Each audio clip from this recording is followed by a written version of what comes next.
गोरी गाँव के गोरी, गोरी गोरी गाँव के गोरी, गाँव के गोरी गए जोरिले प्रीत गए तोरे चाहे जियो हम। शहर के छोरा रे जोरिले प्रीत रे तोरे चाहे जियो हम।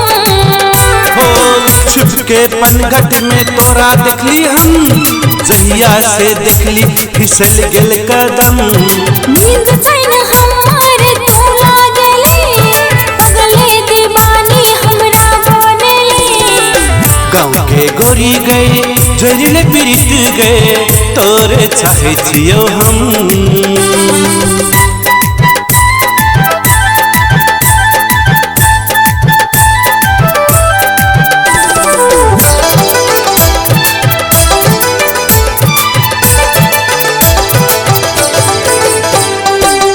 लागने मान अब तक हर बिन दिल से हमार पूछ ले। लागने माना अब तक हर बिन दिल से हमर पूछ ले। तोरे से प्यार करे छो कसम से दिल के बात बुझ ले। शहर के छोरा रे जोरिले प्रीत रे तोरे चाहे जियो हम। गाँव के गोरी गए जोरिले प्रीत गए तोरे चाहे जियो हम।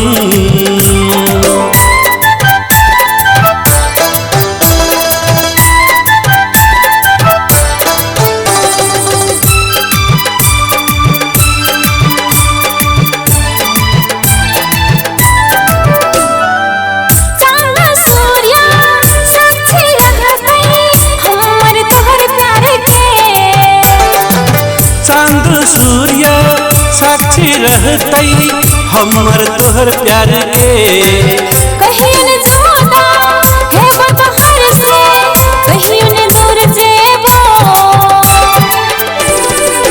गाँव के गोरी गए जोरिले प्रीत गए तोरे चाहे जियो हम।